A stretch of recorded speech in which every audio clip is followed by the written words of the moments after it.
As he is making love from time to time, Joseph looks discreetly at his watch. 2 hours left, an hour and a half left. This afternoon of love is fascinating. He doesn't want to miss any part of it. Not a move, not a word. But the end is drawing near, ineluctable, and he must watch the time running out. She too is thinking about the waning time. Her lewdness is growing the more reckless and fevered. Her talk leaps from one fantasy to another, as she senses that it is already too late, that this delirium is about to end, and that her future lies empty. She says another few dirty words, but she says them in tears because, racked with sobs, she can't go on. She ceases all movement and pushes him away from her body. They are lying side by side, and she says, "Don't go today, stay a while." "I can't." She is still for a long time. Then, "When will I see you again?" He does not answer. With sudden determination, she leaves the bed. She is not crying now. On foot, facing him, she says, without sentiment, abruptly aggressive, "Kiss me." He lies still, uncertain. Motionless, she waits, staring at him with the whole weight of a life that has no future to it. Unable to stand up to her gaze, he capitulates. He rises, approaches, sets his lips on hers. She tastes his kiss, gouges the degree of his coldness, and says, "You're a bad man." And she turns to her purse, where it lies on the night table. She pulls out a small ashtray and shows it to him. "Do you recognize this?" He takes the ashtray and looks at it. "Do you recognize it?" she repeats, harsh.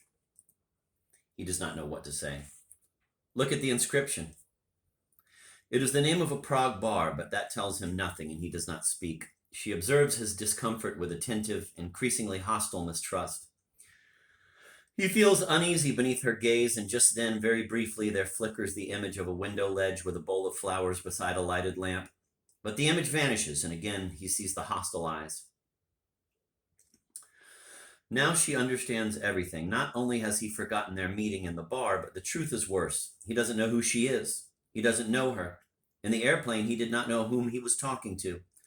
And suddenly she realizes he has never addressed her by name. "You don't know who I am." "What?" he says, sounding desperately awkward. Like a prosecutor, she says, "Then tell me my name." He is silent. "What's my name? Tell me my name." "Names don't matter. You've never called me by my name. You don't know me." "What? Where did we meet? Who am I?" He wants to calm her down. He takes her hand. She thrusts him away. "You don't know who I am. You picked up a strange woman. You made love with a stranger who offered herself to you. You took advantage of a misunderstanding. You used me like a whore. I was a whore to you. Some unknown whore." She drops onto the bed and weeps. He sees the 3 empty liquor vials scattered on the floor. "You've had too much to drink. It's stupid to drink so much." She isn't listening, stretched flat on her belly, her body twitching spasmodically. All she can think of is the loneliness ahead. Then, as if stricken with exhaustion, she stops crying and turns onto her back, unaware as her legs spread carelessly apart. Joseph is still standing at the foot of the bed.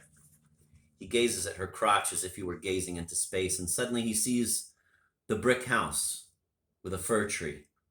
He looks at his watch. He can stay a half hour longer at the hotel. He has to get dressed and find a way to make her dress as well. When he slid out of her body, they were silent, and the only thing to be heard was the 4 pieces of music repeating endlessly. After a long while, in a distinct, almost solemn voice, as if she were reading out the clauses in a treaty, the mother said in her Czech English, "We are strong, you and I, but we are good, too. We won't be harming anyone. Nobody will know a thing. You are free. You can go whenever you want, but you're not obligated. With me, you are free." She said it this time without any hint of parody, in the most serious tone possible, and Gustav, serious too, answers, "Yes, I understand." "With me, you are free." The words echo in him for a long while.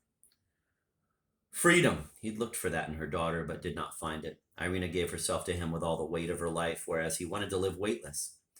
He was looking to her for an escape, and instead she loomed before him as a challenge, as a puzzle, as a feat to accomplish, as a judge to face. He sees the body of his new mistress rise from the couch. She is standing, showing her body from the back, the powerful thighs padded with cellulite. That cellulite enchants him as if it expressed the vitality of an undulating, quivering, speaking, singing, jiggling, preening skin. When she bends to pick up her discarded robe from the floor, he cannot contain himself, and from where he lies naked on the couch, he strokes those magnificently rounded buttocks. He fingers that monumental, overabundant flesh whose generous prodigality comforts and calms him. A feeling of peace envelops him. For the first time in his life, sex is located away from all danger, away from conflict and drama, away from persecution, away from any accusation, away from worries. He has nothing to take care of. Love is taking care of him. Love as he's always wanted it and never had it. Love repose. Love oblivion. Love desertion. Love carefreeness. Love meaninglessness. The mother has gone into the bathroom and he is alone. A few minutes ago, he thought he had committed an enormous sin, but now he knows that his act of love had nothing to do with a vice, with a transgression or a perversion, that it was an utterly normal thing. It was with her, the mother, that he makes up a couple, a pleasantly ordinary, natural, suitable couple. A couple of serene old folks. From the bathroom comes the sound of water. He sits up on the couch and looks at his watch. In 2 hours, he is expecting the son of his most recent mistress, a man young who admires him. Gustav will introduce him this evening among his business friends. His whole life he's been surrounded by women. What a pleasure, finally, to have a son. He smiles and begins to look for his clothes, where they're scattered on the floor.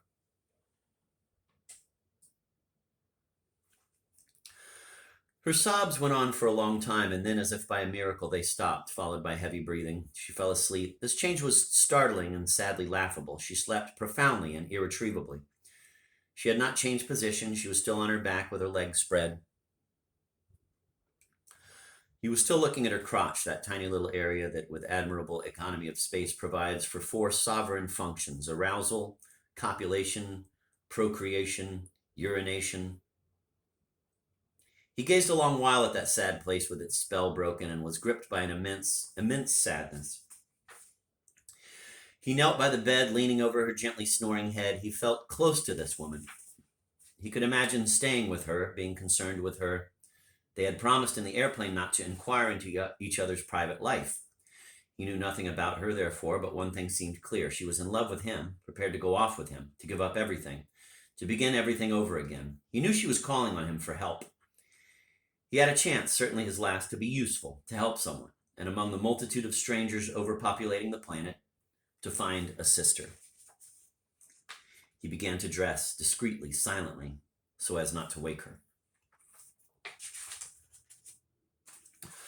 As on every Sunday evening, she was alone in her modest, impecunious scientist studio apartment.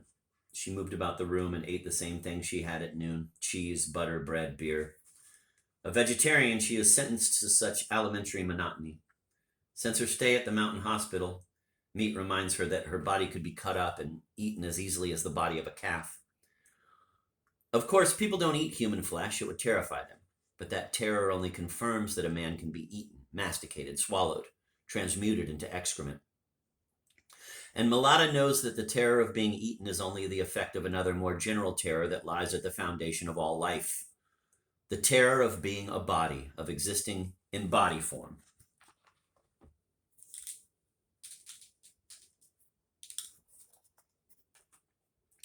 She finished her dinner and went into the bathroom to wash her hands. Then she looked up and saw herself in the mirror above the sink. This gaze was entirely different from the earlier one, when she was observing her beauty in a shop window. This time the look was tense.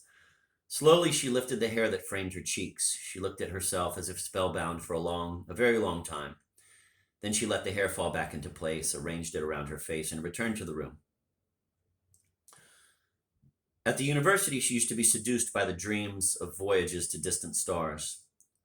What pleasure to escape far away into the universe, someplace where life expresses itself differently from here and needs no bodies.